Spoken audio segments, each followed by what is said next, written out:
बिस्मिल्लाहिर्रहमानिर्रहीम। अस्सलाम वालेकुम। आप मेरा यूट्यूब चैनल देख रहे हैं। Welcome to my YouTube channel. Punjab public service commission की तरफ से एक सीट अनाउंस हुई थी पंजाब पुलिस की स्पेशल ब्रांच में, इंटेलिजेंस ऑफिसर 14वें स्केल की ये सीट थी।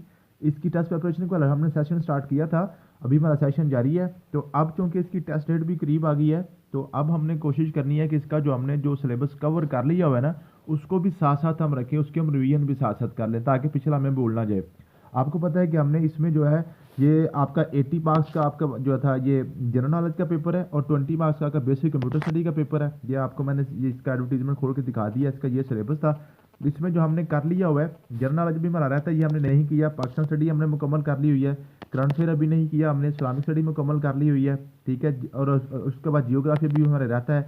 बेसिक मैथ हमने कर ली है, इंग्लिश भी हमने कर ली है, उर्दू हम कर रहे हैं, एवरीडे साइंस भी रहता है, ठीक है। और कंप्यूटर स्टडी भी हमने कर ली थी, जो कंप्यूटर स्टडी थी ना, कंप्यूटर साइंस, ये भी हमने मुकम्मल कर लिया। तकरीबन इसमें हमारा 70% सिलेबस हमारा कवर हो चुका है, 30% रहता है। तो 30% जैसे जैसे हम कर रहे हैं, इसके साथ साथ मैं कोशिश कर रहा हूँ कि अब हमारी जो साथ रिवीजन भी शुरू हो जाए, क्योंकि कुछ बच्चे ऐसे थे जो हमारे साथ लेट ज्वाइन हुए थे, ठीक है। जिन लोगों ने लेट ज्वाइन किया तो उनके लिए भी फ़ायदा हो जाएगा, उनके जो पिछले रह गए थे उनका सारा कवर हो जाएगा।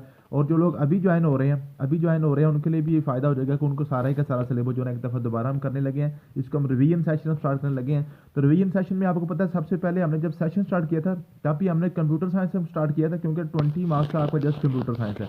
तो कंप्यूटर साइंस सबसे इंपॉर्टेंट है। तो आज हमने कंप्यूटर साइंस को ही स्टार्ट करना है, क्योंकि आपको पता है हमने तहसीलदार का ग्रुप भी स्टार्ट किया है। तहसीलदार का भी हमने दोबारा रिवीजन सेशन स्टार्ट किया उसकी। और इसके अलावा पीएमएस का जीके का जो पेपर है ना, पीएमएस का जीके वाला पेपर, ये भी हमने स्टार्ट किया। तो ये तीनों पेपर जो है ना, तहसीलदार का आपको पता है 4 पेपर होने हैं, पीएमएस के आपके 12 पेपर होने हैं। इनमें से जो तहसीलदार का तीसरा पेपर है ना आपका जीके का, और पीएमएस का भी आपका जीके का पेपर, और इंटेलिजेंस ऑफिसर का, ये सारे पेपर का सिलेबस आपका तकरीबन सेम है। इसलिए हमने कोशिश की है कि ये तीनों पेपर हम इकट्ठे स्टार्ट करें। तहसीलदार का मैंने जो अब रात को आपको लेक्चर दिया था, कंप्यूटर साइंस के जस्ट हमने 5 लेक्चर्स करने हैं, क्योंकि अब हमारा ये जो है रिवीजन सेशन है, इसको थोड़ा सा स्पीडली काम करेंगे। तो आज पहला लेक्चर हमारा कंप्यूटर साइंस का हो जाएगा, ठीक है। तो ये आपका इंटेलिजेंस फीसर भी आपने साथ साथ इसका जो है ना रिवीजन कर लेनी है। जो लोग अभी तक हमारे साथ ज्वाइन नहीं हुए, अभी अगर ज्वाइन कर लेते हैं तो इंशाल्लाह ताला आपका सारे का सिलेबस अभी भी कवर हो सकता है टेस्ट डेट आने से पहले पहले। तो पेपर की जो डेट आपकी ईद के फौरी बाद इंशाल्लाह आपका जून के आखिरी हफ्ता में, जून के आखिरी वीक में ना आपका पेपर होने जा रहा है, ठीक है जी। कंप्यूटर साइंस के वाले से हमने सिर्फ 5 लेक्चर करने हैं, जस्ट 5 लेक्चर में कोशिश करेंगे कंप्यूटर साइंस का सारे का सारा सिलेबस हम कवर कर लें, और इंशाल्लाह ताला सारा सिलेबस कवर करेंगे। कोई भी आपका क्वेश्चन रहेगा नहीं जब आप पेपर देने जाएंगे इंशाल्लाह ताला।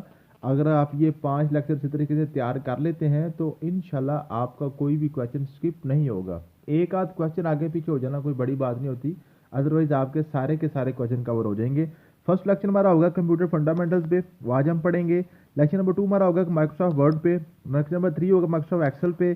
चौथा लेक्चर हमारा होगा माइक्रोसॉफ्ट पावर पॉइंट पे। और 5वां लेक्चर हमारा होगा जी internet, email and social media के हवाले से, ठीक है जी। तो चलिए आज लेक्चर नंबर 1 स्टार्ट करते हैं। तो लेक्चर नंबर 1 में पहले मैं आपको बता दूं आपने पढ़ना क्या कुछ है। फर्स्ट ऑफ ऑल हम पढ़ेंगे कंप्यूटर की डेफिनेशन, फिर इंपॉर्टेंट नेम्स हमने पढ़ने हैं, टाइप्स ऑफ कंप्यूटर पढ़ेंगे, कंप्यूटर की क्लासिफिकेशन पढ़ेंगे, जनरेशन ऑफ कंप्यूटर के वाले से पढ़ेंगे, बड़ा इंपॉर्टेंट टॉपिक है, कंप्यूटर हिस्ट्री के वाले से पढ़ेंगे। उसके बाद हम पढ़ेंगे कंप्यूटर की लैंग्वेज के वाले से, ठीक है जी, हाई लेवल लैंग्वेज और लो लेवल लैंग्वेज के वाले से पढ़ेंगे। उसके बाद कंप्यूटर के कंपोनेंट्स हमने पढ़ने हैं, इनपुट डिवाइसेस, इनको फीडिंग डिवाइसेस भी कहते हैं, प्रोसेसिंग या मीन के सीपीयू, और आउटपुट डिवाइसेस के वाले से पढ़ेंगे, ठीक है जी। ये हम पढ़ेंगे इंशाल्लाह ताला।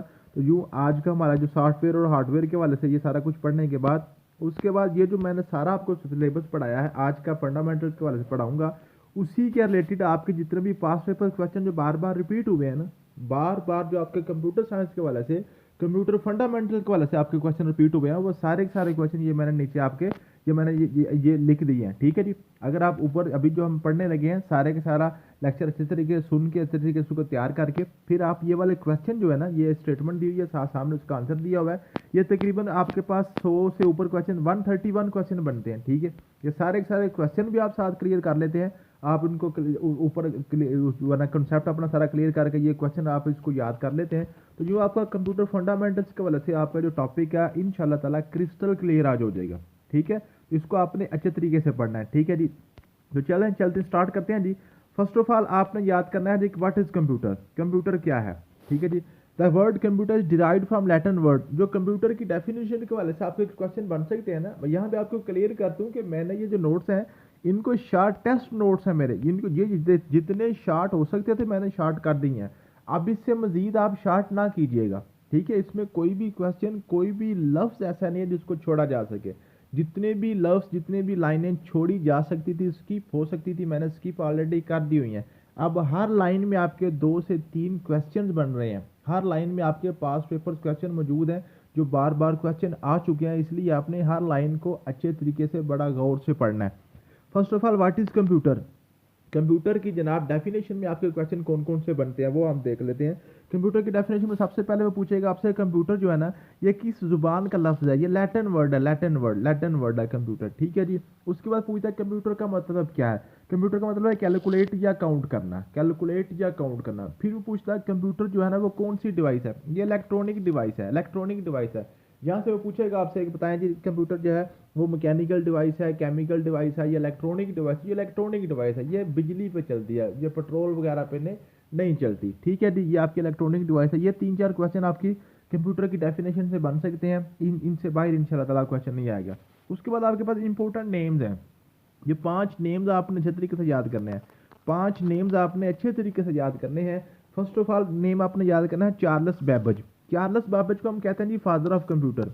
अगर आपसे पूछता है फादर ऑफ कंप्यूटर किसे कहा जाता है, तो फादर ऑफ कंप्यूटर आप हम कहते हैं जी चार्ल्स बेबेज को। चार्ल्स बेबेज को हम फादर ऑफ कंप्यूटर कहते हैं। एलन टनिंग, एलन टनिंग जो है ना इसको हम फादर ऑफ मॉडर्न कंप्यूटर कहते हैं। ये आपने फ़र्क इसमें करते जाना है, फ़र्क वाज़ह करते जाना, बिल्कुल बारीक सा फ़र्क है। ये बार बार क्वेश्चन रिपीट होते हैं और बच्चे इसमें पजल हो जाते हैं। अगर वो आपसे पूछता है फादर ऑफ कंप्यूटर, फिर आप लगाएंगे चार्ल्स बेबेज। अगर वो पूछता है फादर ऑफ मॉडर्न कंप्यूटर या पूछता है father of computer science, science का लफ्ज़ भी साथ यूज़ करता है, ठीक है। जस्ट फादर ऑफ कंप्यूटर पूछे तो आपने चार्ल्स बेबेज पे लगा दिया। अगर पूछता है फादर ऑफ कंप्यूटर साइंस या पूछता है फादर ऑफ मॉडर्न कंप्यूटर, फिर आप एलन टरिंग पे लगाएंगे, एलन टरिंग पे लगाएंगे, ठीक है जी। समझ आ गई है। नेक्स्ट हमारे पास है एंटासॉफ। एंटासॉफ का मतलब father of digital computer, father of digital computer. अगर जस्ट फादर ऑफ कंप्यूटर पूछे तो आपका चार्ल्स बेबेज है। अगर पूछता है फादर ऑफ डिजिटल कंप्यूटर फिर एंटासॉफ है, एंटासॉफ, ठीक है। उसके बाद आपके पास जॉन वान न्यूमैन। जॉन वान न्यूमैन है फादर ऑफ कंप्यूटर आर्किटेक्चर। अगर फादर ऑफ कंप्यूटर आर्किटेक्चर का पूछे तो फिर आपने जॉन वान न्यूमैन को सिलेक्ट करना है, ठीक है। उसके बाद आपके पास है father of personal computer. Personal computer जो आजकल अब आपके पास कंप्यूटर चल रहे हैं ना, पीसी, जिसको ये पीसी की एब्रिविएशन कभी कभार पूछ लेता है वो, ठीक है। Father of personal computer, laptop वगैरह जो आपके जो मोबाइल वगैरह ये टैबलेट्स वगैरह ये सारे आपके पीसी हैं, मीन्स कि आपके पास पर्सनल कंप्यूटर्स हैं, ठीक है। इनका जो फादर है वो आपका हेनरी एडवर्ड रॉबर्ट्स है, हेनरी एडवर्ड रॉबर्ट, ठीक है। तो ये आपने 5 नेम्स अच्छे तरीके से इनको आपस में इनका जो फ़र्क है ना वो आपने याद कर लेना। ये बार बार रिपीट करके पूछता है तो बच्चे आमतौर पे हर एक को चार्ल्स बेबेज ही लगा देते हैं, ठीक है। तो ये आपने 5 नेम्स याद कर लिए। नेक्स्ट आपने याद करना है types of computer. Types of computer, computer के 3 टाइप्स हैं, 3 टाइप्स हैं। नंबर 1 आपके पास एनालॉग कंप्यूटर है, नंबर 2 पे आपके डिजिटल कंप्यूटर, नंबर 3 आपके पास हाइब्रिड कंप्यूटर है, हाइब्रिड कंप्यूटर, ठीक है जी। इनमें से ज़्यादातर वो हाइब्रिड कंप्यूटर का ही पूछता है, हाइब्रिड कंप्यूटर का ही पूछता है, ठीक है जी। एनालॉग कंप्यूटर कौन सा है, एनालॉग कंप्यूटर कौन सा है जो आपका continuously waves type data use करता है। वेव्स टाइप इस तरह सिग्नल की फॉर्म में डाटा यूज़ करता है, सिग्नल की फॉर्म में, इनपुट सिग्नल की फॉर्म में ही वो आउटपुट देता है। उसके बाद डिजिटल कंप्यूटर। डिजिटल कंप्यूटर वो है जिसमें आपको वो डिजिट्स को यूज़ करता है, डिजिट मीन के 0 और 1 को यूज़ करता है, जो आपका बाइनरी नंबर सिस्टम को यूज़ करता है ना, वो आपका डिजिटल कंप्यूटर है, डिजिटल कंप्यूटर है, ठीक है। अब आपने डिजिटल या एनालॉग क्लॉक के वाले से देखा होगा। डिजिटल एक वॉच होती है, एक आपके पास ऐसे क्लॉक होता है, इसमें इसमें इस तरह आपके पास सुइयाँ होती हैं, सुइयों वाली घड़ी होती है, और एक आपके पास ऐसे क्लॉक होते हैं जिसमें आपके पास ये आपके पास इस तरह से आपको डिजिट नज़र आते हैं, इस तरह डिजिट की तरह की टाइप में आपको टाइम नज़र आता है, ठीक है। तो ऐसी वॉच या ऐसा कंप्यूटर जिसमें डिजिट्स यूज़ होते हैं ना, आपकी जो ना अल्फ़ाबेट्स यूज़ होते हैं, डिजिट्स यूज़ होते हैं, वो उसको हम कहते हैं डिजिटल कंप्यूटर। और जिसमें वेव्स वगैरह यूज़ होती हैं, इसमें ऑटोमेटिक वेव्स की फॉर्म में, सिग्नल्स की फॉर्म में आप डाटा यूज़ करते हैं, वो हमारा होता है जी आपके पास एनालॉग कंप्यूटर है। एनालॉग कंप्यूटर का आपने देखा होगा आमतौर पे जो आपके पास जो मेडिकल में कुछ मशीन्स होती हैं, मेडिकल में कुछ मशीन्स होती हैं जो जस्ट आपको ऐसे ऐसे ईसीजी मशीन है, वो आपने देखा होगा, ईसीजी में ऐसे लहरें वगैरह वो इस तरह के आपको जो इसका आउटपुट देता है, जो भी इंफॉर्मेशन देता है, या जो आपके पास है थर्मामीटर वगैरह वो ऐसे आपके पास है ये, तो वो आपको डिजिट्स की फॉर्म में नहीं देते बल्कि वो ऐसे लेयर्स की फॉर्म में देते हैं, ठीक है। तो वो आपके हमारे होते हैं जी एनालॉग कंप्यूटर। और जो हमारे पास हाइब्रिड कंप्यूटर है ना, हाइब्रिड कंप्यूटर होता है combination of digital and analog computer, ठीक है जी। एनालॉग और डिजिटल कंप्यूटर दोनों को कंबाइन करें, दोनों को इकट्ठा करें, ऐसा कंप्यूटर जिसमें एनालॉग डाटा भी है और आपका डिजिटल डाटा भी है, उसको हम कहते हैं हाइब्रिड कंप्यूटर। हाइब्रिड कंप्यूटर, ये बात पूछ लेता है वो, ठीक है जी। उसके बाद आपने याद करना है जी classification of computer. Classification of computer क्या है जी, उसमें आपके पास माइक्रो कंप्यूटर, सबसे छोटा कंप्यूटर आपका माइक्रो कंप्यूटर है। अभी जो आपके पास चल रहे हैं ना लैपटॉप, पीसी वगैरह, जो सारे के सारे आपके पास हैं माइक्रो कंप्यूटर है, ठीक है। और माइक्रो कंप्यूटर जो आपके पास होते हैं ना, ये आपके पास पोर्टेबल होते हैं, मीन कि आप उनको एक जगह से दूसरी जगह भी शिफ्ट कर सकते हैं, ठीक है जी। और उसके बाद फादर ऑफ पर्सनल कंप्यूटर की पहले भी बात हो चुकी है, ठीक है। और उसके बाद आईबीएम जो ना इंटरनेशनल बिजनेस मशीन कॉर्पोरेशन, ये आईबीएम जो ना, आईबीएम इसकी एब्रिविएशन पूछ लेता है वो, ठीक है। तो आईबीएम जो कंपनी थी, इसने सबसे पहले आपका जो माइक्रो कंप्यूटर है ना, फर्स्ट माइक्रो कंप्यूटर 1981 में आईबीएम पीसी ये इन्होंने इंट्रोड्यूस करवाया था, ठीक है। तो सबसे पहला जो आपका माइक्रो कंप्यूटर था वो आपका आईबीएम पीसी था, 1981 में इंट्रोड्यूस करवाया था आईबीएम कंपनी ने, ठीक है। यह माइक्रो कंप्यूटर हो गया। मिनी कंप्यूटर होते हैं माइक्रो से थोड़े से बड़े होते हैं, माइक्रो से थोड़े से बड़े होते हैं। और इसमें क्या होता है जी, जो माइक्रो कंप्यूटर है वो just only one user use करता है, एक ही उसका मालिक होता है, एक ही बंदा एट ए टाइम यूज करता है। लेकिन मिनी कंप्यूटर को एक से ज़्यादा बंदे भी यूज कर सकते हैं, ठीक है। इट इज़ नॉट पोर्टेबल, ये पोर्टेबल नहीं होता, इसको आप एक जगह से दूसरी जगह शिफ्ट नहीं कर सकते, जहाँ पे खड़ा है उधर ही इसके ऊपर अपने काम करना होता है। उसको बोलता है mainframe computer. Mainframe computer के बारे में आपको क्वेश्चन पूछा जाएगा ना, भैया जी largest maximum memory storage, largest या मैक्सिमम मेमोरी स्टोरेज जो है ना, वो आपका मेन फ्रेम कंप्यूटर में होती है, मेन फ्रेम कंप्यूटर में होती है, ठीक है। वो पूछेगा आपसे जनाब वो कौन सा कंप्यूटर है जिसकी जो मेमोरी स्टोरेज मेमोरी है ना, जो स्टोरेज कैपेसिटी है सबसे ज़्यादा कौन सा कंप्यूटर की होती है, सुपर कंप्यूटर की होती है, मेन फ्रेम की होती है, मिनी की या माइक्रो की। तो मेन फ्रेम कंप्यूटर जो है ना, उसकी जो आपकी स्टोरेज मेमोरी होती है वो सबसे ज़्यादा होती है, ठीक है। ये नादरा वगैरह या पाकिस्तान आर्मी या दूसरे जो बड़े बड़े इदारों में ये यूज़ किए जाते हैं, ठीक है। नेक्स्ट आपके पास supercomputer. Supercomputer has a fastest processing speed. अब ये आपने बात याद करनी है, मेन फ्रेम और सुपर कंप्यूटर में आपने फ़र्क वाज़ा कर लेना है। जिसकी सबसे ज़्यादा स्टोरेज कैपेसिटी में मेन फ्रेम कंप्यूटर की है, और प्रोसेसिंग स्पीड सबसे ज़्यादा जो है ना वो सुपर कंप्यूटर की है, ठीक है। ये दोनों में आपने फ़र्क वादा कर लेना, ये जो पूछेगा वही आपने लगाना, ठीक है जी। सैमुर क्राई, सैमर क्राई जो है ना, इसको हम फादर ऑफ सुपर कंप्यूटर कहते हैं, father of supercomputer Seymour Cray कहते हैं, ठीक है जी। और उसके बाद efficiency speed of supercomputer measured in flops. Flops में हम जो है ना सुपर कंप्यूटर की स्पीड को हम मेजर करते हैं। फ्लॉप्स की एब्रिविएशन पूछ लेगा, फ्लॉपिंग ऑपरेशन पर सेकंड, फ्लॉपिंग ऑपरेशन पर सेकंड, ठीक है, समझ आ गई है।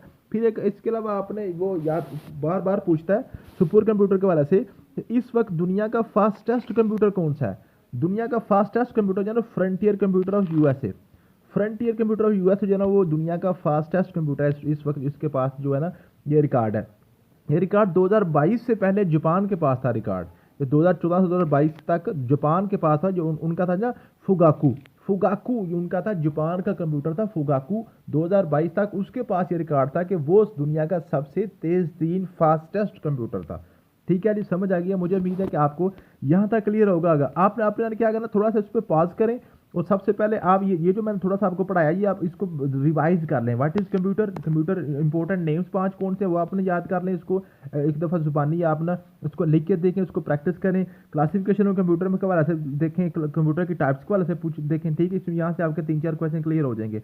ये जब आपको क्लियर हो जाए फिर आपने नेक्स्ट पढ़ना है कंप्यूटर की जनरेशन। कंप्यूटर की जो जनरेशन जो है ना ये बड़ा इंपॉर्टेंट टॉपिक है। इसमें से क्वेश्चन बार बार वो घुमा फिरा के क्वेश्चन आपसे पूछेगा। घुमा फिरा क्वेश्चन कैसे पूछेगा, इसकी सिर्फ एक ये लाइन आपने याद कर लेनी, ये मैंने सामने लिखी हुई है, Veena teach in my academy, Veena teach in my academy, Veena मेरी अकेडमी में पढ़ाती है, ठीक है। अब ये इस लाइन से आपने किस तरह याद करनी है, कंप्यूटर की टोटल 5 जनरेशन है, कंप्यूटर की टोटल 5 जनरेशन है। फर्स्ट ऑफ ऑल आपकी जनरेशन है वी, दूसरी आपके पास जनरेशन है टी, तीसरी आपके पास जनरेशन है आई, चौथी आपके पास जनरेशन है एम, और पांचवी आपका जनरेशन है ए, ठीक है। ये तो आपने याद कर लिया। कंप्यूटर की टोटल 5 जनरेशन है। पहली जनरेशन कौन सी है, V for vacuum tube, V for vacuum tubes, V for vacuum tube. तो आपसे पूछेगा बताएं जी कंप्यूटर की जो पहली जनरेशन है उसमें कौन सी टेक्नोलॉजी यूज हुई थी, उसमें वैक्यूम ट्यूब्स यूज हुई थी। नंबर 2 कंप्यूटर की जो सेकंड जनरेशन है उसमें आपने क्या यूज की, T for transistor, T for transistor, transistor, transistor, ठीक है जी। उसके बाद I for integrated circuit, I for integrated circuit, IC उसको बोलते हैं, ठीक है। उसके बाद M M M for microprocessor, M for microprocessor, M for microprocessor. तो चौथी जनरेशन कौन सी बन गई, माइक्रो प्रोसेसर वाली, ठीक है। एक तो आपने इनकी तरतीब याद करनी है, फर्स्ट कौन सी वो पूछेगा, बताएं जी जो इंटीग्रेटेड सर्किट थे वो उनसे पहले क्या यूज हुआ था, ट्रांजिस्टर, या पूछ लेगा जी ट्रांजिस्टर के बाद क्या यूज हुआ था, इंटीग्रेटेड सर्किट था, ठीक है, समझ आ गई है। उसके बाद आखिरी आपके पास A for artificial intelligence, artificial intelligence, artificial intelligence. तो पांचवी आपके पास कौन सी आ गई, आर्टिफिशियल इंटेलिजेंस। तो ये एक लाइन है ना, इस लाइन से आपको घुमा फिर आकर उसने क्वेश्चन पूछने हैं, तो आपने याद कर लिया। सबसे पहला वैक्यूम ट्यूब है, फिर आपके पास ट्रांजिस्टर है, फिर आपके पास इंटीग्रेटेड सर्किट है, फिर आपके पास माइक्रो प्रोसेसर है, फिर आपके पास आर्टिफिशियल इंटेलिजेंस है। टोटल आपके पास 5 जनरेशन है। लेटेस्ट जनरेशन कौन सी है, पांचवी है। पांचवी कौन सी, आर्टिफिशियल इंटेलिजेंस वाली है। सबसे ओल्डेस्ट कौन सी है, वो वैक्यूम ट्यूब वाली पहली जनरेशन है, पहली जनरेशन, ठीक है। इस लाइन से आपको बार बार वो घुमा फिरा क्वेश्चन पूछेगा। तो फर्स्ट जनरेशन 1946 से 1959 तक, ये डेट अगर याद करना चाहते हैं तो कर ले, ना भी करो तो काम चल सकता है, ठीक है जी। और उसके बाद जो आपकी जो फर्स्ट जनरेशन कंप्यूटर है वो कौन से आपके पास है, ENIAC, INIAC, electronic numerical integrator and computer, ठीक है जी। आपके पास फर्स्ट कंप्यूटर था यूनिवैक, यूनिवर्सल ऑटोमेटिक कंप्यूटर, ठीक है। इनकी एब्रीवेशन वो पूछते बार बार पूछता है, ठीक है। दूसरी आपके पास कौन सी आ गई जनरेशन जी, 1959 से 65 तक। इसकी टेक्नोलॉजी आपके पास ट्रांजिस्टर है, ठीक है। और ट्रांजिस्टर जो है ना जी, ये डेवलप किए थे बेल लेबोरेटरीज ने 1947 में, 1947 में, ठीक है जी, समझ आएगी। इन्वेंटर इसका जो है ना जॉन बार्डन है, जॉन बार्डिन जो है ना ये इसका इन्वेंटर था। थर्ड जनरेशन आपके पास आ गई जी टेक्नोलॉजी इंटीग्रेटेड सर्किट्स आ गई, और इसमें जो कंप्यूटर था आपके IBM 3370 और IBM 360 और 370 वाले आपके थर्ड जनरेशन थे। और ऊपर जो 1400 वाले थे ना, 1400 और 7094, ये आपके पास है फर्स्ट जनरेशन थी।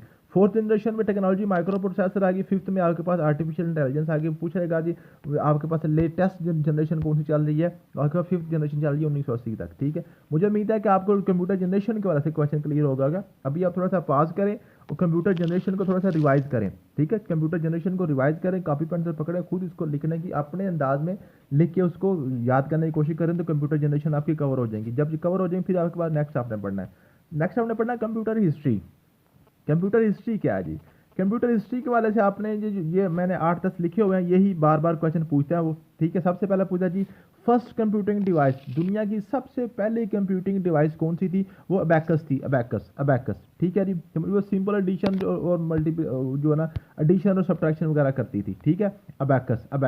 उसके बाद क्लासेस क्या है जी, the first large scale electronic computer which went in to operation in 1944, Britain war time code breaking headquarters at Bletchley park was invented by Tommy Flower, John von Neumann father of computer architecture, ठीक है जी। ये पहली दुनिया की electronic large scale electronic computer, large scale electronic computer जो है वो क्लासेस, ठीक है जी, समझ आ गई है।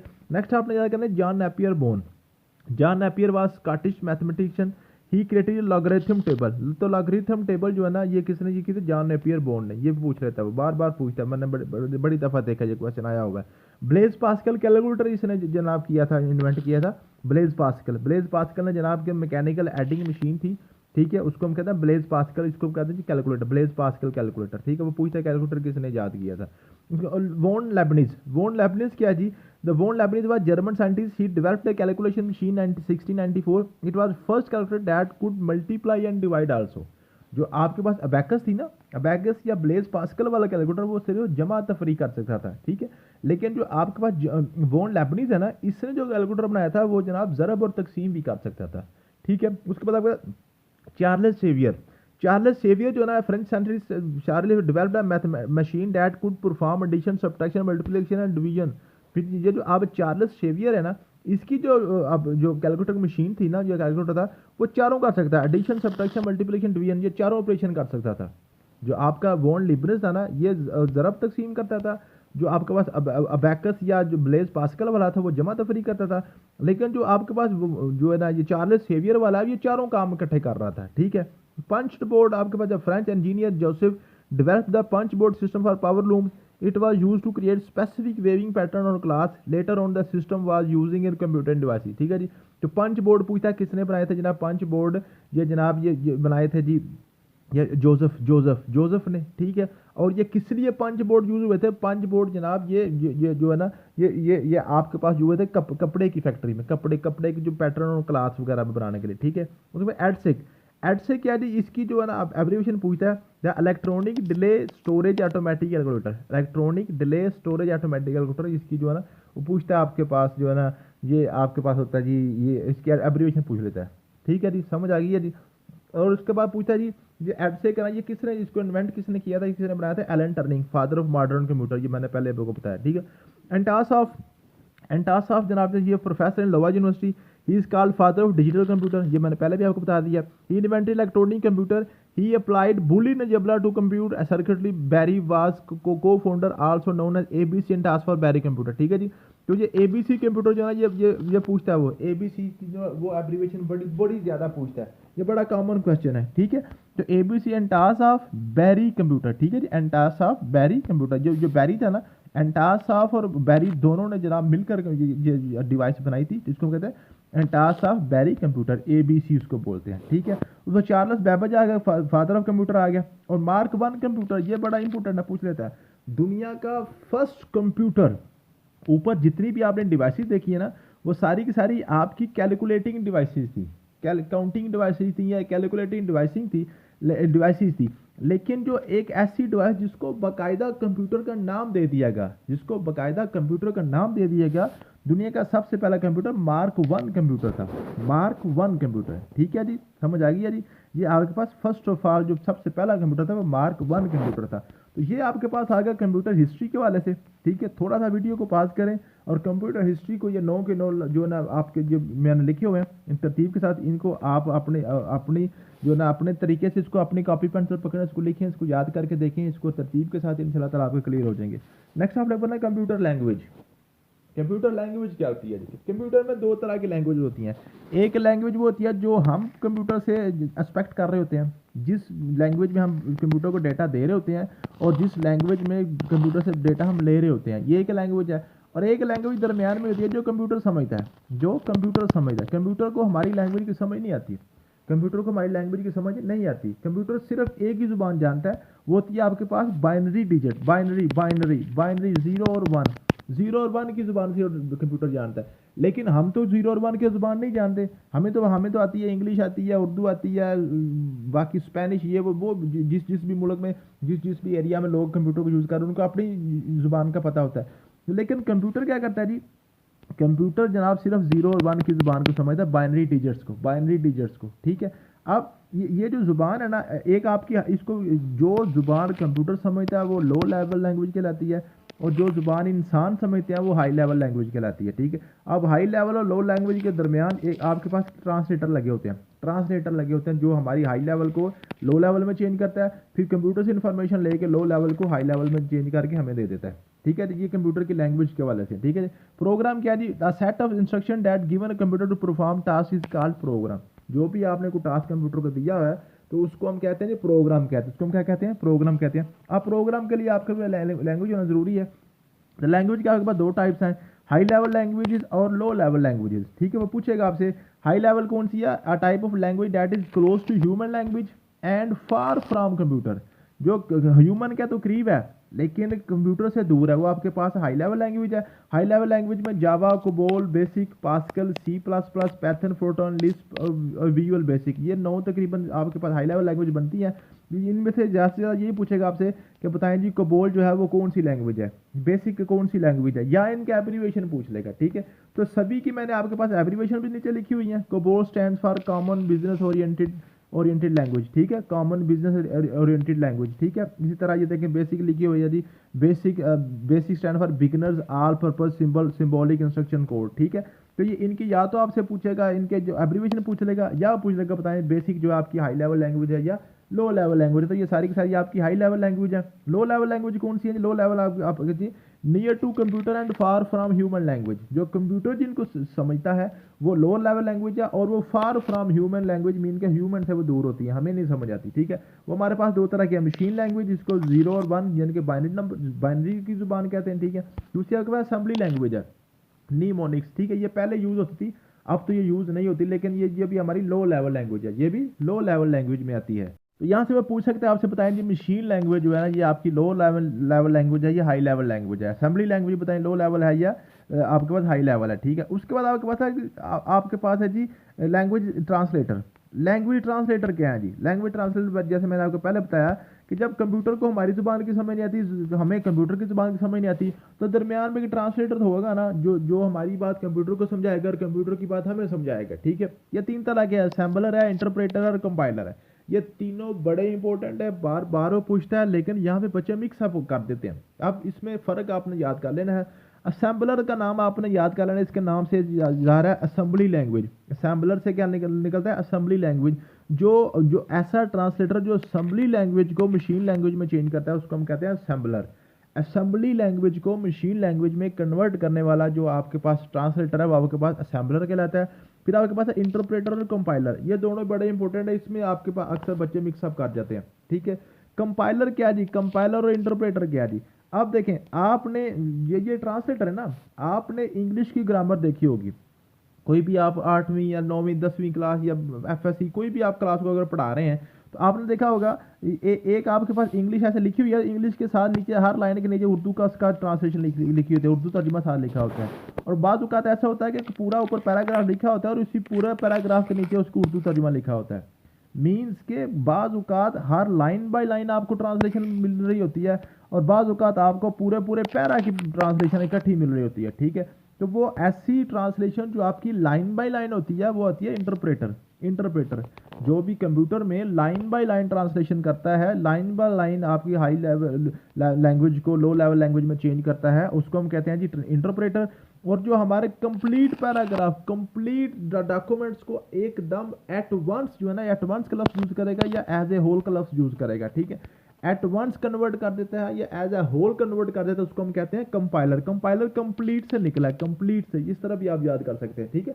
कंपाइलर मीन के जो कंप्लीट डॉक्यूमेंट एकदम से वो ट्रांसलेट कर देता है, वो हमारा कंपाइलर कहलाता है, ठीक है जी। तो ये आपके पास लैंग्वेज ट्रांसलेटर थे। मुझे उम्मीद है कि आपको समझ आ गई होगी।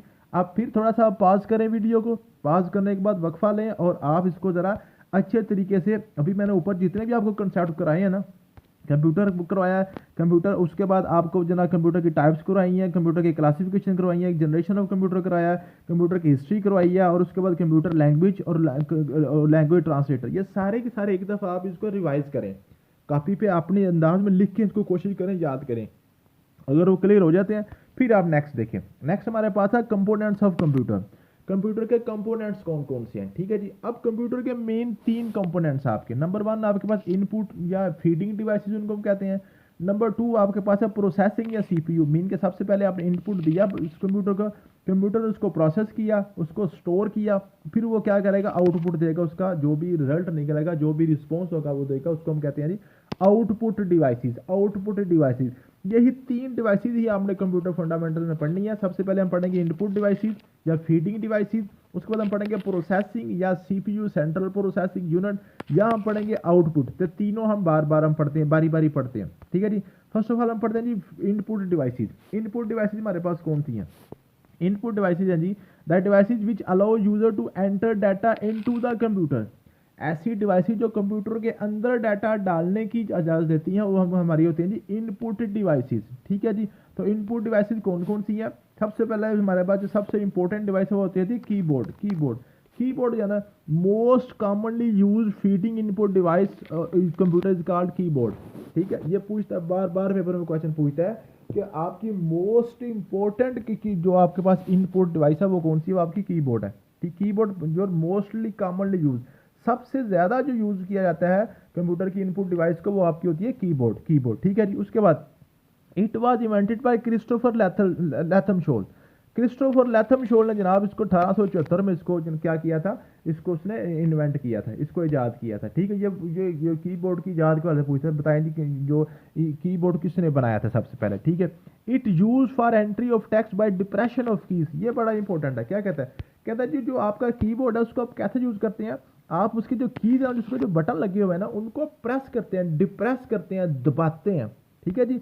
तो वो पूछता है जनाब बताएं जी आप जो आपका जो कीबोर्ड है वो किस तरह काम करता है? वो आप उसको रिमोट के जरिए काम करते हैं या जनाब उसको क्या करते हैं जी, उसको ऊपर रब करते हैं, क्या करते हैं। तो हमने क्या करना है, उसको हमने उसके ऊपर जो बटन लगे हुए हैं ना उसको हम दबाते हैं, दबाते डिप्रेशन ऑफ कीज के जरिए आप क्या कहते हैं इसमें डाटा ट्रांसफर करते हैं कीबोर्ड के जरिए। कीबोर्ड के जरिए कोई तार या कोई ऐसी चीज़ नहीं होती कि जिसके जरिए हम डाटा ट्रांसफर कर रहे होते हैं। हम क्या करते हैं उसको डिप्रेशन ऑफ कीज के जरिए आप डाटा ट्रांसफर करते हैं। उसके बाद जी keyboard works on simplex mode of communication.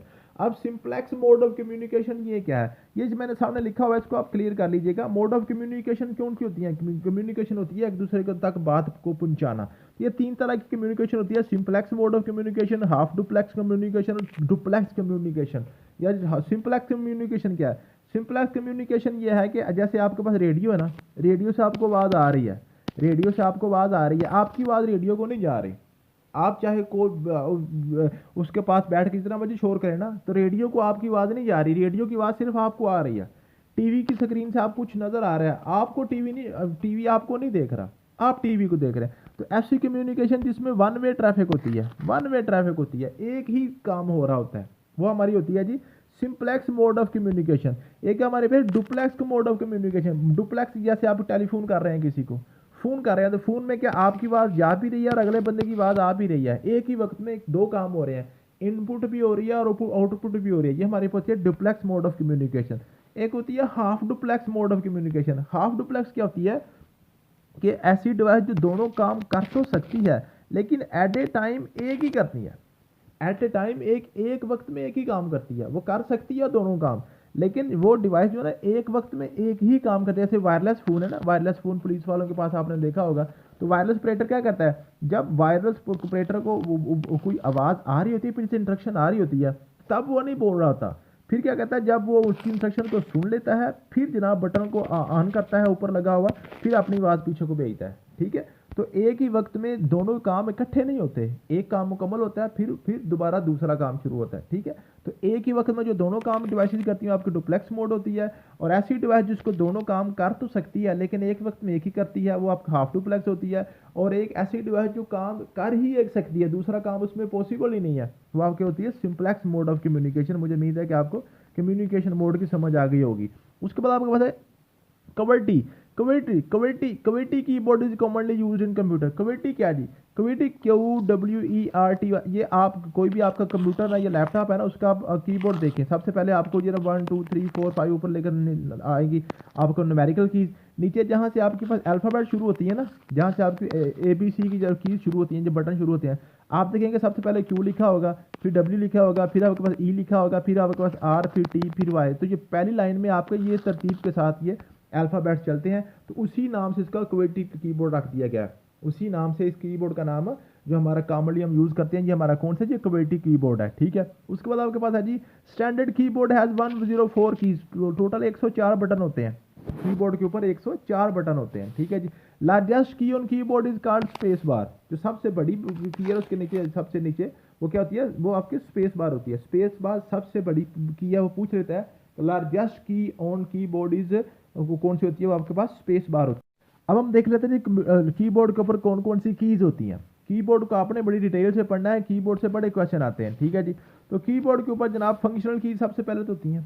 सबसे पहले आपके पास 12 फंक्शनल कीज होंगी, F1 से लेकर F12 तक। F1 हेल्प के लिए होता है, F2 रीनेम के लिए होता है, F3 सर्च के लिए, F4 रिफ्रेश के लिए। जो मैंने छोड़े हुए हैं वो करने की जरूरत नहीं है, वो पेपर में नहीं आएंगे। पेपर में सिर्फ ये जो मैंने लिखे हुए हैं यही आएंगे। ठीक, मैंने 12 की 12 दी है, लेकिन ये जो जिनकी वो पूछता है ना कि F2 का पर्पज़ क्या, F3 का क्या, आमतौर पे F1, F11, F12 और F7 ये बार बार पूछता है वो। ठीक है, तो ये आपने इनको याद कर लेना है। सबसे पहले आपके कीबोर्ड के ऊपर 12 फंक्शनल कीज़ हैं, वो उनकी तादाद पूछ लेता है, फिर वो आपने याद करना है कौन सी की किसके लिए होती है। ठीक है, उसके बाद आपके पास टॉगल कीज़ हैं। टॉगल कीज़ आपके पास कौन सी है जी, जिनको हम ऑन ऑफ कर सकते हैं, ऑन ऑफ कर सकते हैं। ठीक है, ऐसी कीज़ जिनको आप ऑन ऑफ कर सकते हैं। ठीक है, अब देखिए बाकी सारी चीज़ जो ना हर वक्त ऑन है, लेकिन ये आपके पास कैप्स ला गया, नम ला गया, स्क्रॉल ला गया, ये आपकी ऐसी चीज़ है जब तक इनको आप ऑन नहीं करते तब तक इनका फंक्शन स्टार्ट नहीं होता। कैप्स लॉक है ना, ऐसे लिखा होता है, ये साइड पे लगा होता है, उसके ऊपर ऐसे बत्ती सी भी लगी होती है। जब तक आप इसको प्रेस नहीं करते तब तक आपका कैप्स लॉक मीन के सबसे सारे जो है ना वर्ड्स आपके कैपिटल स्टार्ट नहीं होते। अगर इसको आप ऑन करते हैं फिर आपके सारे वर्ड जो है कैपिटल स्टार्ट हो जाते हैं। जो टॉगल कीज ऐसी हैं जिनको आप ऑन ऑफ कर सकते हैं, 3 होती हैं, ठीक है। उसके बाद आपके पास है जी मॉडिफायर या कॉम्बिनेशनल कीज। ये भी बड़ा इंपॉर्टेंट है। ऐसी कीज जो बजाते खुद कुछ नहीं कर सकती, ये अलोन अलोन अकेली कुछ नहीं कर सकती, ये दूसरी कीज के साथ मिलकर काम करती हैं, ठीक है। कंट्रोल की, आल्ट की और शिफ्ट की, ये तीनों कीज ऐसी की हैं जो कॉम्बिनेशनल कीज हैं, दूसरी कीज के साथ मिलकर, यानी कि कंट्रोल के साथ आप बी को मिलाएंगे तो फिर ये बोल्ड करेगा। जस्ट कंट्रोल को आप प्रेस करते जाएं कुछ भी नहीं होगा, ठीक है। आप कंट्रोल के साथ सी को करेंगे तो ये कॉपी करेगा। अगर जस्ट आप कंट्रोल को दबाते रहेंगे तो कुछ भी नहीं होगा। अकेले सी को दबाएं तो सी लिखता जाएगा, सी अकेला भी काम कर लेता है लेकिन कंट्रोल अकेला काम नहीं करता, ठीक है। ये 3 आपके पास कॉम्बिनेशनल कीज होती हैं। उसके बाद आपके नेविगेशनल कीज है। नेविगेशनल कीज आपके पास 4 जो एरो लगे होते हैं ना, ये आपको टॉप को, ये राइट को, ये बॉटम को, ये लेफ्ट को, ठीक है।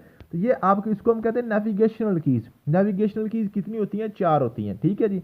उसके बाद आपके पास है जी, ये आपके पास कीबोर्ड खत्म हो गया, कीबोर्ड खत्म हो गया, ठीक है। आप थोड़ा सा पॉज करें, यहाँ पे वक्फा लें और आप कीबोर्ड को थोड़ा सा रिवाइज करें, अपने माइंड में करें, अपनी कॉपी निकालें, उसके ऊपर आप अपने अंदाज से लिखने की कोशिश करें कि कीबोर्ड में कौन कौन सी चीज़ें हमने पढ़ी हैं। अगर आपको क्लियर हो गई तो फिर आप माउस को स्टार्ट कर लें, ठीक है। नेक्स्ट आपके पास, ये आपके पास इनपुट डिवाइसेज है। माउस, माउस के वाले से आपने याद करना जी, डोगलस एंगलबर्ट ने उसको इजाद किया था, ठीक है जी, समझ आ गया। और ये हमारे पास पॉइंटिंग डिवाइस है, ये पॉइंटिंग डिवाइस है, पॉइंटिंग डिवाइस है ये, ठीक है जी, ये पॉइंट आउट करती है, ठीक है। ये माउस है, ठीक है जी। और thin blinking line cursor controlled by mouse, ठीक है जी। आप देखें ना, जब आप कोई भी मैसेज चाहे आप मोबाइल में लिख लें, आप किसी को मैसेज कर रहे होते हैं फॉर एग्जांपल व्हाट्सएप पे, तो आप देखते होंगे सबसे एंड पे ना ऐसे एक लाइन सी होती है जो ब्लिंक कर रही होती है, ऑन ऑफ हो रही होती है, बुझ रही होती है, कभी बल रही होती है, बुझ रही है, ऐसे हो रही होती है, ठीक है।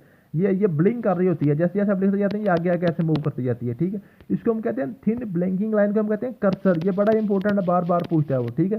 जो थिन ब्लिंकिंग लाइन जो हमारी होती है कर्सर, और वो कर्सर जो है ना उसको जनाब जो माउस है ना वो कंट्रोल करता है, माउस उसको कंट्रोल करता है, ठीक है जी। अब माउस के वाले से क्वेश्चन पूछा जाता है कि माउस के ऊपर कितने जनाब कीज होती हैं, बटन कितने होते हैं। माउस के 3 बटन होते हैं, राइट बटन, लेफ्ट बटन और स्क्रॉल बटन। लेफ्ट बटन को, राइट बटन जो है ना वो आपका डायलॉग बॉक्स को खोलता है।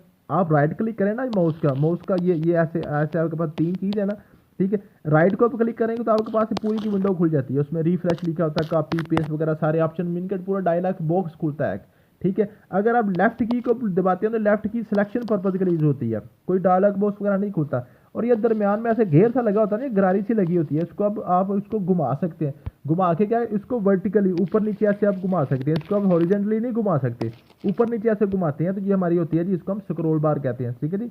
ये पेज को वर्टिकली स्क्रॉल करता है, ऊपर नीचे कर लेता है, ठीक है जी, समझ आ गया। उसके बाद आपके पास है स्कैनर। स्कैनर क्या है जी? Scanner is also an input device. Scanner भी आपके इनपुट डिवाइस है। We can save file in JPEG या जेपीईजी। स्कैनर के जरिए आप जेपीजी फाइल्स को आप सेव कर सकते हैं। जेपीजी के आपके पास वो एब्रिविएशन पूछ लेगा, जॉइंट फोटोग्राफी का एक्सपर्ट ग्रुप, या पीडीएफ, पीडीएफ की पूछ लेता है, पीडीएफ पोर्टेबल डॉक्यूमेंट्स फॉर्मेट, ठीक है, ये इनकी एब्रिविएशन पूछ लेगा।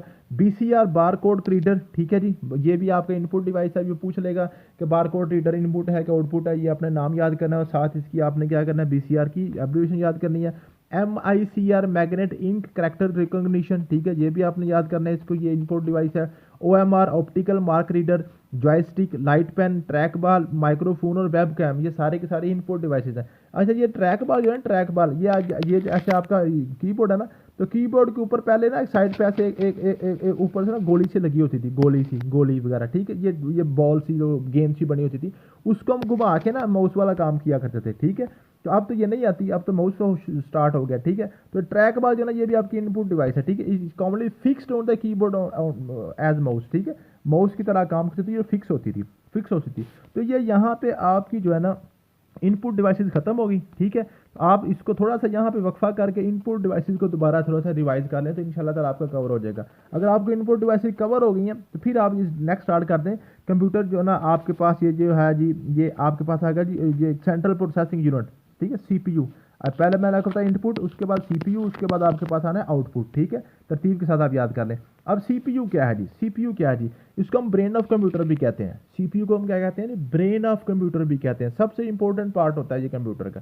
ठीक है, it process instruction and performs calculation. ठीक है, इंस्ट्रक्शन को जनाब प्रोसेस करता है और कैलकुलेशन को परफॉर्म करता है, सीपीयू कहलाता है। सीपीयू के जनाब मेन पार्ट्स आपके पास जो ना, ये आपके पास हैं जी 3 पार्ट्स हैं इसके, मेन पार्ट्स हैं सीपीयू के।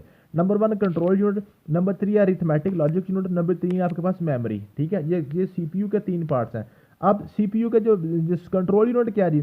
सीयू कंट्रोल, इसको हम कहते हैं हार्ट ऑफ कंप्यूटर। और लॉजिकल यूनिट को हम कहते हैं जी लॉजिकल अरिथमेटिक लॉजिक यूनिट को ब्रेन ऑफ कंप्यूटर। ठीक है, अब हार्ट होता है दिल। दिल से क्या होता है? दिल से आप जज्बात देखते हैं, दिल से खूबसूरती देखते हैं, दिल में से फीलिंग्स और एहसासात को देखते हैं। दिल से आप चीज़ों को काउंट नहीं करते, काउंटिंग आप हमेशा ब्रेन से करते हैं, दिमाग से करते हैं, जमा तफरीक वगैरह। ठीक है, तो कंप्यूटर का जो क्वालिटेटिव एनालिसिस करता है ना डेटा की, क्वालिटेटिव एनालिसिस सीयू करता है, control unit heart of computer. और जो क्वांटिटेटिव एनालिसिस करता है ना, जमा तफरीक, इसमें जो काउंटिंग वगैरह होती है, वो हमारा कहता है जी arithmetic logical unit, arithmetic logical ALU। ठीक है, समझ आ गई है। और एज ए होल हम सीपीयू को हम ब्रेन ऑफ कंप्यूटर कह देते हैं। ठीक है, तीसरा जो पार्ट है सीपीयू का, वो हमारे पास है मेमोरी। मेमोरी इसमें किसे कहते हैं? दुनिया की फास्टेस्ट मेमोरी जो है ना, उसको हम कहते हैं रजिस्टर। ये सीपीयू में होती है रजिस्टर। ठीक है, अब मेमोरी की टाइप्स हैं, कौन कौन सी टाइप्स हैं? नंबर 1 है मेमोरी, प्राइमरी मेमोरी। नंबर 2 है सेकेंडरी मेमोरी। प्राइमरी मेमोरी और सेकेंडरी मेमोरी। अब प्राइमरी मेमोरी कौन सी है? It is also called as internal और मेन मेमोरी ऑफ कंप्यूटर। अब प्राइमरी मेमोरी वो मेमोरी है जो कंप्यूटर की अपनी मेमोरी है, जो कंप्यूटर को ऑन ऑफ करें भी तो फिर भी इसको कोई फर्क नहीं पड़ता। ठीक है जी, ये हमेशा जो है ना मदरबोर्ड के ऊपर मौजूद होती है। ठीक है, जैसे फॉर एग्जांपल आपने ये कंप्यूटर है ना, जो आपका मोबाइल है, इसके ऊपर आपने कोई पिक्चर वगैरह को वॉलपेपर पे लगाया होगा कि नहीं लगाया होगा? कोई इसमें जो आप थीम भी आपने को लगाया होगा पीछे। ठीक है, कोई आपने बैकग्राउंड को लगाया होगा। आप मोबाइल को ऑन करें या ऑफ करने के बाद दोबारा ऑन करें तो ये पिक्चर गायब तो नहीं ना होती। ये मोबाइल की मेमोरी उसके अंदर मौजूद होता है, उसमें ये चीज़ उसने याद की होती है कि जनाब फलां पिक्चर मैंने इसके स्क्रीन के ऊपर शो करनी है। ठीक है, तो ये आपकी होती है प्राइमरी मेमोरी। ठीक है जी, इसकी 2 टाइप्स हैं आपके पास। प्राइमरी मेमोरी की 2 टाइप्स हैं, कौन कौन सी जी? रीड ओनली मेमोरी रोम, और उसके बाद random access memory RAM. ROM क्या है जी?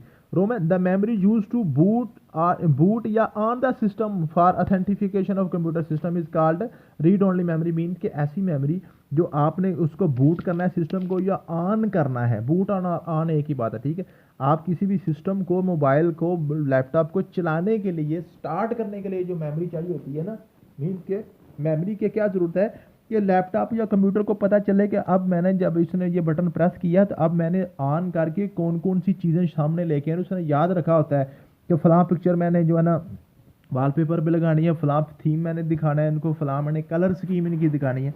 वो हमारी होती है रीड ओनली मेमोरी। इसको हम कहते हैं रोम।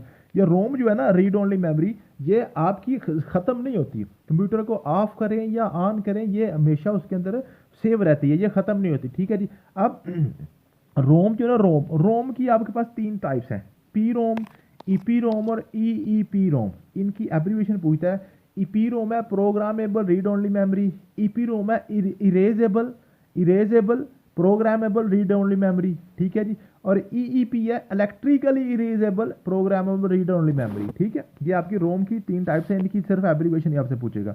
उसके बाद जी रोम इज नॉन वोलाटाइल। वोलाटाइल मतलब पता है खत्म हो जाना, तो ये खत्म नहीं होती, रोम खत्म नहीं होती, ये हमेशा डिवाइस के अंदर रहती है। ये डिवाइस के अंदर रहती है, उसको ऑफ करें या ऑन करें ये रहती है। ठीक है जी, ये लॉन्ग टर्म स्टोरेज डिवाइस है। ठीक है, उसके बाद आपको पता है random access memory. Random access memory क्या है, ये खत्म हो जाती है। रैंडम एक्सेस मेमोरी जो है ना, ये आपकी जब आप कंप्यूटर को ऑफ करें ना, तो ये उसके साथ ही ये भी खत्म हो जाएगी। ये टेम्परेरी है, ये वोलेटाइल है, ये खत्म हो जाती है।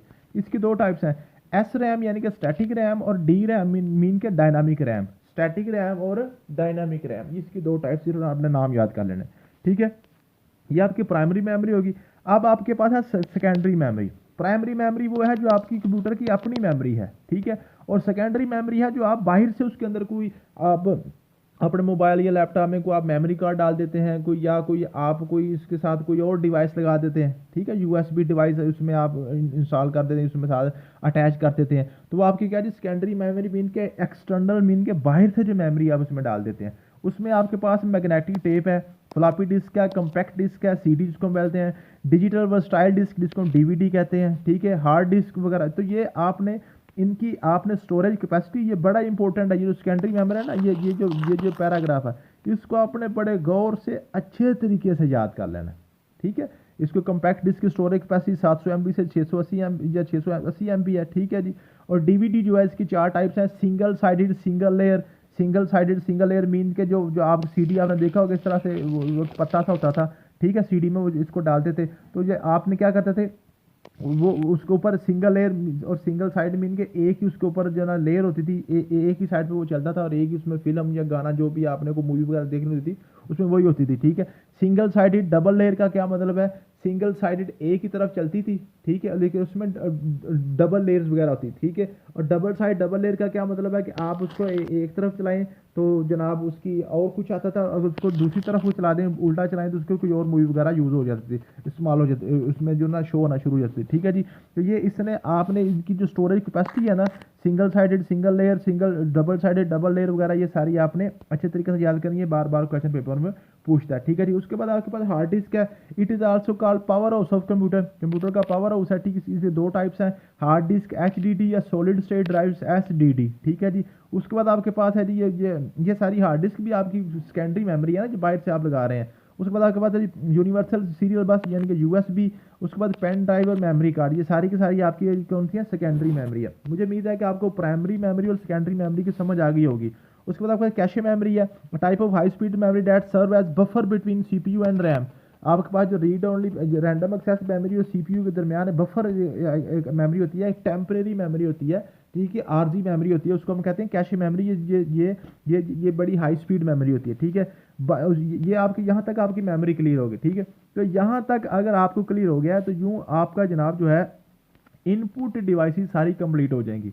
यहाँ तक आपकी इनपुट डिवाइसेस और उसके बाद सेंट्रल प्रोसेसिंग CPU भी आपका कंप्लीट हो गया, ठीक है, समझ आ गया। अगर आपको CPU क्लियर हो गया, इसको आप थोड़ा सा पास करें और CPU को क्लियर करेंगे। सबसे पहले CPU की 3 हमने चीज़ें पढ़ी हैं। इसमें आपने जो CPU है ना, इसमें आपने पढ़ी हैं जी control unit, arithmetic logic unit और मेमोरी, ठीक है। और मेमोरी के आपने टाइप्स पढ़ी हैं 2, आपने प्राइमरी मेमोरी और सेकेंडरी मेमोरी पढ़ी है। इसको आप अपने पेंसिल निकालें, उसको आप लिखने की कोशिश करें तो क्लियर हो जाए। फिर आपने कंप्यूटर स्टोरेज यूनिट की तरफ जाना है, कंप्यूटर स्टोरेज यूनिट की तरफ आपने जाना है। तो कंप्यूटर जो है ना, हमेशा आपको पता है 0 और 1 की लैंग्वेज को समझता है। 0 और 1 को हम बाइनरी नंबर कहते हैं, मीन के बाइनरी का मतलब होता है 2, 0 और 1 2 आपके पास डिजिट्स हैं, तो बाइनरी डिजिट्स को कंप्यूटर समझता है। ये मैंने आपको टेबल लिख के दिया है, ये बड़ा इंपॉर्टेंट है, इसको आपने इसी तरतीब से याद करना है। BN byte kilometre go to pass, ये मैंने एक लाइन लिखी हुई है, ठीक है। B फॉर आपके पास जो है बिट है, N फॉर निबल है, बाइट से बाइट ही आ गया, K for kilo byte, M for आपके पास मेगाबाइट आ गया, go to pace, G for gigabyte, T for terabyte और P for petabyte, E for exabyte और Z फॉर जीटाबाइट, ठीक है। इनको अपने तरतीब से याद करना है। और इसमें आपके पास है 1024 का फ़र्क होता है हर बाइट के आगे आगे, ठीक है। पहले आपने 4 तो ऐसे याद करनी है ना। बिट में आपके पास स्मॉलेस्ट यूनिट ऑफ डेटा है, कंप्यूटर का जो स्मॉलेस्ट डेटा यूनिट है वो बिट है 0 और 1।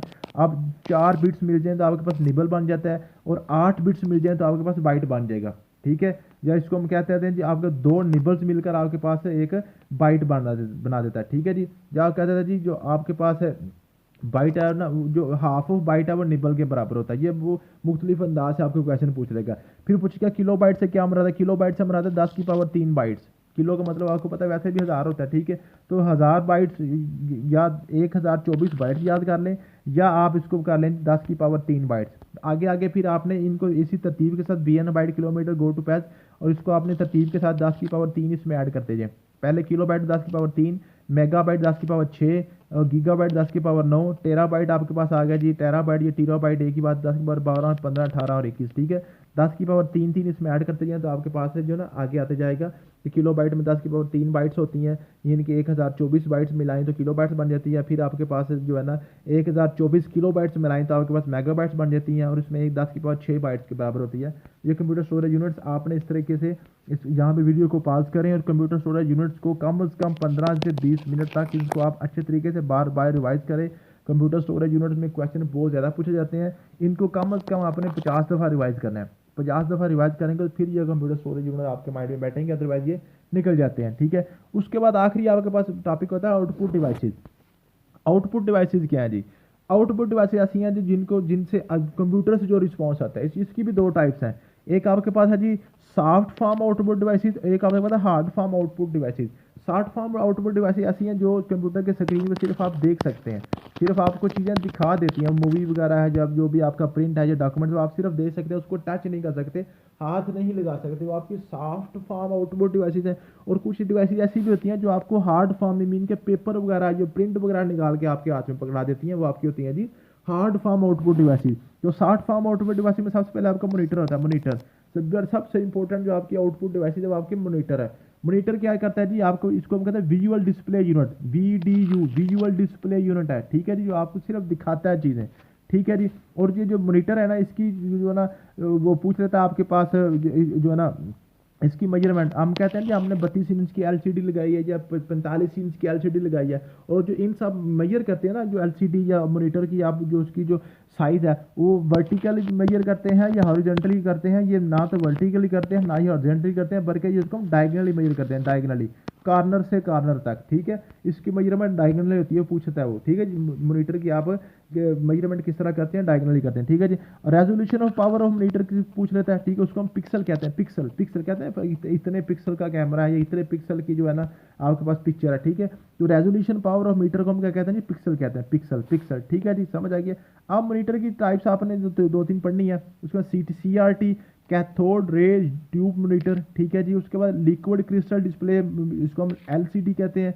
उसके बाद लाइट एमिटिंग डायोड LED, जिसको हम कहते हैं, या thin film transistor light emitting diode TFT LED, ये सारे आजकल यूज़ हो रहे हैं, आपको पता है, ठीक है। इनकी अपनी एब्रीवेशन इस तरीके से याद कर लेनी, ठीक है जी। और यानी कि LED OLED इसको हम कहते हैं, ठीक है जी। LCD LED CRT सारी की सारी आप ये कॉमन वर्ड यूज़ हो रहे हैं, आपने इनको अच्छी तरीके से याद कर लें। ये आपकी सॉफ्ट फॉर्म होगी जी, सॉफ्ट फॉर्म हार्ड डिवाइस। उसके बाद आपके पास hard form output devices. Hard form output devices कौन सी हैं जी? हार्ड फॉर्म आउटपुट डिवाइसेज वो हैं जो आपको जो आउटपुट है कंप्यूटर की तरफ से आपको हार्ड फॉर्म में आपके हाथ में पकड़ा देती हैं, प्रिंट वगैरह निकाल के पेपर आपके हाथ में आ जाता है। उसमें सबसे इंपॉर्टेंट जो आपकी हार्ड फॉर्म आउटपुट डिवाइसेज है वो आपके पास है प्रिंटर की दो टाइप्स हैं, इम्पैक्ट प्रिंटर और non impact printer. Impact printer और नॉन इम्पैक्ट प्रिंटर। अब इम्पैक्ट का मतलब क्या होता है? इम्पैक्ट का मतलब होता है टच करना, ठीक है। ऐसा प्रिंटर जो फिजिकली पेपर को टच करता है, ऐसे ये प्रिंटर है, इसके अंदर आपने पेपर को डालना है ऐसे, और प्रिंटर उसके ऊपर जैसे नीचे, जैसे आपके पास वो आप आमतौर पे कचहरी के बाहर जाए ना तो टाइपराइटर वगैरह लेकर लोग बैठे होते हैं, ठीक है। तो यहाँ से ऐसे जो है ना आपके पास जो जो वो बटन वगैरह प्रेस करते हैं तो उसके ऊपर की ऐसे इसके ऊपर ऐसे प्रिंट करती जाती है, ठीक है। पेपर के ऊपर वो टच करती है, फिजिकली टच करता है पेपर को, उसको कहते हैं इम्पैक्ट प्रिंटर। और नॉन इम्पैक्ट प्रिंटर वो होता है जो प्रिंटर जो है ना वो हम ट्यूनर यूज़ करते हैं प्रिंट करने के लिए। प्रिंटर के अंदर ही आपके पेपर पड़े होते हैं और अंदर से पेपर प्रिंट होके बाहर आता है, हमें नहीं पता चलता है कि कौन सी की दबाई है या बटन वगैरह उसके साथ टच हुए हैं कि नहीं, तो वो हमारे होते हैं नॉन इम्पैक्ट प्रिंटर, ठीक है जी। अब इम्पैक्ट प्रिंटर की दो टाइप्स हैं, एक करैक्टर प्रिंटर है, एक लाइन प्रिंटर है, ठीक है। करैक्टर प्रिंटर आप लोग को मैंने अभी बताया, जो टाइपराइटर जैसे एक एक लफ्ज़ का कैसे एक एक लफ्ज़ वो अब नीचे बटन प्रेस करते जाते हैं, वो दबाते हैं बटन को, तो एक एक लेटर जो ना अल्फ़ाबेट ABCD एक एक करके उसको वो प्रिंट करता है, ठीक है। एक होता है लाइन प्रिंटर होता है जो एक एक लाइन पूरी ऐसे प्रिंट करता है। आपने आमतौर पर जब जाए ना, ये जो आप किसी भी गवर्नमेंट ऑफिस में जाए ना तो वहाँ पे बड़ा सा प्रिंटर से पड़ा होता है, तो ऐसे ची ची ची ची ची की आवाज़ें भी आती हैं और पूरी लाइन ऐसे प्रिंट करके वो आगे को रूल चलता जाता है, ठीक है। उसको हम कहते हैं लाइन प्रिंटर, ठीक है जी। उसको ड्रम प्रिंटर या चेन प्रिंटर भी हम उसको लाइन प्रिंटर को कहते हैं, ठीक है। नॉन इम्पैक्ट प्रिंटर की भी दो टाइप्स हैं, इंजेक्ट प्रिंटर और लेजर प्रिंटर। इंजेक्ट प्रिंटर वो होता है जिसमें जो ट्यूनर है, ट्यूनर में हम जो इंक है वो आप लिक्विड फॉर्म में इसमें करते हैं, ठीक है, लिक्विड फॉर्म में यूज़ करते हैं, तो वो हमारा होता है जी इंजेक्ट प्रिंटर, ठीक है जी। और लेज़र प्रिंटर होता है जिसमें प्रिंटर के जो ट्यूनर है, ट्यूनर के अंदर जो आपकी इंक है वो हम उसको पाउडर के फॉर्म में यूज़ करते हैं, वो हमारा होता है जी लेज़र प्रिंटर, ठीक है। उसमें प्लाटर होता है, बड़ी बड़ी स्किनें वगैरह जो आपने ये जो इलेक्शन वगैरह पे यूज़ करते हैं, मैप्स या हाई क्वालिटी ड्राइंग वगैरह वेक्टर ग्राफिक्स के लिए प्लाटर को यूज़ करते हैं। प्लाटर भी आपकी आउटपुट डिवाइस है, स्पीकर भी आउटपुट डिवाइस है, प्रोजेक्टर भी आउटपुट डिवाइस है, ब्रेली डिस्प्ले भी, और आपके पास हेडफोन, ये सारे के सारे आपके पास कौन से हैं जी? आउटपुट डिवाइसेज हैं। उसके बाद कुछ डिवाइसेज ऐसी होती हैं जो आपके कॉम्बिनेशन ऑफ इनपुट और आउटपुट होती हैं, ठीक है, जो इनपुट और आउटपुट दोनों तरह से काम करती हैं। उसकी ये टच स्क्रीन मॉनिटर है, ऑल इन वन प्रिंटर है, मॉडम है, ठीक है जी। उसके बाद आपके पास स्मार्ट टीवी, ठीक है, समझ आएगी। ये सारी की सारी आपके पास कौन सी है जी, ये आपके पास इनपुट आउटपुट दोनों दोनों की तरह काम करती है, ठीक है। उसके बाद आपने ये क्लियर करना है, या आपके पास इनपुट और आउटपुट की जी सॉफ्टवेयर सॉफ्ट फॉर्म और हार्ड फॉर्म क्लियर हो गया। अगर यहाँ तक क्लियर हो गया तो यहाँ तक वीडियो फिर आप पॉज करें और ऊपर वाला ये क्लियर कर लें, ठीक है। या आपका जो मॉनिटर मैंने करवाया और प्रिंटर आपको करवाया, इनमें से क्वेश्चन आपको पूछे जाते हैं। नेक्स्ट आपके पास आखिरी टॉपिक है सॉफ्टवेयर वर्सेज हार्डवेयर। सॉफ्टवेयर अब कंप्यूटर पार्ट्स कौन से होते हैं और हार्डवेयर कौन से होते हैं। सॉफ्टवेयर कौन से होते हैं, जो सिस्टम जो कंप्यूटर के सिस्टम को चलाने के लिए। Software refers to program and application that run the computer. Computer को चलाने के लिए जो आपको उसमें एप्लीकेशन या प्रोग्राम इंस्टॉल करने पड़ते हैं उसको हम सॉफ्टवेयर कहते हैं। आप सॉफ्टवेयर के वाले से सबसे सबसे इंपॉर्टेंट सॉफ्टवेयर आपके पास है operating system. Operating system OS सबसे इंपॉर्टेंट आपका जो सॉफ्टवेयर है वो आपका ऑपरेटिंग सिस्टम है, ठीक है जी। अब ऑपरेटिंग सिस्टम के वाले से the operating system is software that manage the computer hardware and provides an interface for user to interact with computer, ठीक है। जो भी बंदा कंप्यूटर को यूज कर रहा है, जो भी बंदा कंप्यूटर को यूज कर रहा है उसको जनाब उसका कंप्यूटर उस बंदे और कंप्यूटर के साथ जितने भी पेरिफेरल्स लगे हुए हैं, मीन के बंदा कंप्यूटर यूज कर रहा है, कंप्यूटर के साथ उसका जो है ना उसमें प्रिंटर भी अटैच किया हुआ है, तो प्रिंटर और कंप्यूटर के जो बंदा इस्तेमाल कर रहा है उनके दरमियान जो राब्ता करवाता है वो आपका सॉफ्टवेयर करवाता है, आपका ऑपरेटिंग सिस्टम करवाता है। अगर आप अंदर से प्रिंटिंग की कमांड देंगे तो आपका प्रिंटर चलेगा, अदरवाइज आपका प्रिंटर नहीं चल सकेगा, ठीक है जी, समझ आ गई है। अब ये जो आपका ऑपरेटिंग सिस्टम है ये सॉफ्टवेयर है, सॉफ्टवेयर की भी दो टाइप्स हैं। एक आपका होता है सिस्टम सॉफ्टवेयर, एक होता है आपके पास एप्लीकेशन सॉफ्टवेयर। एप्लीकेशन सॉफ्टवेयर वो है जो आप खुद से इंस्टॉल करते हैं, एडिशनल सॉफ्टवेयर इंस्टॉल करते हैं कंप्यूटर के अंदर या मोबाइल के अंदर, वो आपके एप्लीकेशन सॉफ्टवेयर है। एक होते हैं सिस्टम सॉफ्टवेयर जो आपके कंप्यूटर या लैपटॉप के अंदर बिल्ट इन आते हैं, खुद ही ऑलरेडी उसमें इंस्टॉल्ड होते हैं, ठीक है, वो आपके होते हैं सिस्टम सॉफ्टवेयर।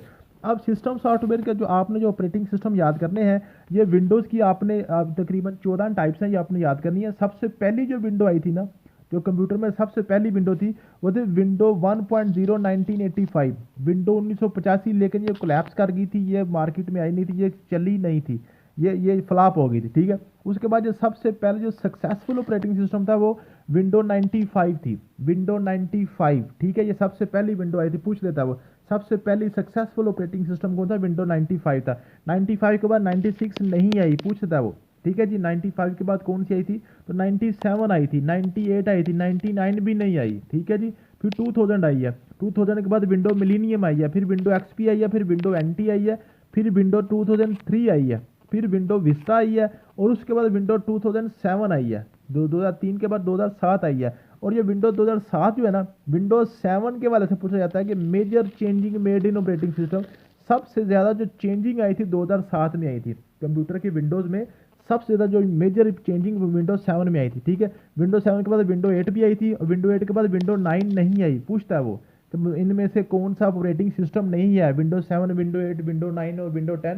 तो विंडो जो आपके पास 9 भी नहीं आई, विंडो 10 आई है उसके बाद। और अभी जो लेटेस्ट वर्जन है वो विंडो 11 चल रहा है, विंडो 11 आपका लेटेस्ट वर्जन ऑफ विंडोज चल रहा है, ऑपरेटिंग सिस्टम चल रहा है, ठीक है जी, समझ आ गई है। उसके बाद ये ट्रांसलेटर, कंपाइलर और असेंबलर की बात ऊपर हो गई है, आप मुझे उम्मीद है आपको समझ आ गई होगी। अब आपके पास है एप्लीकेशन सॉफ्टवेयर।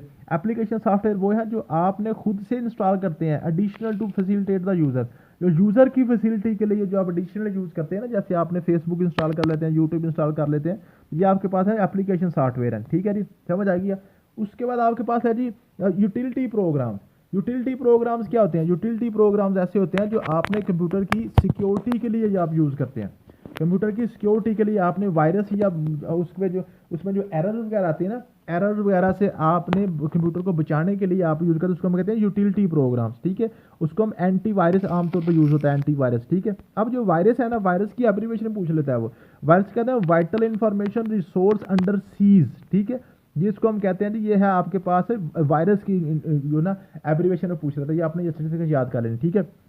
उसके बाद virus, bug, spyware and malware, ये सारी की सारी एक ही चीज़ के नाम है जो कंप्यूटर को हार्म करने के लिए, कंप्यूटर को नुकसान पहुंचाने के लिए, जो डाटा को स्टील या चोरी करने के लिए यूज़ होती हैं, वो होती हैं वायरस, बग, स्पाईवेयर या मालवेयर, ठीक है, पूछते थे, ठीक है जी। कंप्यूटर एरर को हम क्या कहते हैं, वो ये चारों के मुख्तलिफ औकात में मुख्तलिफ नाम यूज़ करता है। उसके बाद कंप्यूटर पेरिफेरल का पूछ लेता है, कंप्यूटर पेरिफेरल्स क्या होते हैं, कंप्यूटर के साथ जितनी भी डिवाइसेज आप अटैच कर सकते हैं ना, कंप्यूटर अटैच कर लें, स्कैनर अटैच कर लें, वेब कैम अटैच कर लें, कोई भी आप कैमरा वगैरह अटैच कर लें, तो वो सारी के सारे क्या कंप्यूटर पेरिफेरल्स की कहलाती हैं। पेरिफेरल्स, पेरिफेरल्स कंप्यूटर के साथ जो एडिशनल आप कोई भी डिवाइस अटैच करते हैं उसका हम कंप्यूटर पेरिफेरल कहते हैं। तो ये आपका कंप्यूटर बेसिक फंडामेंटल का था।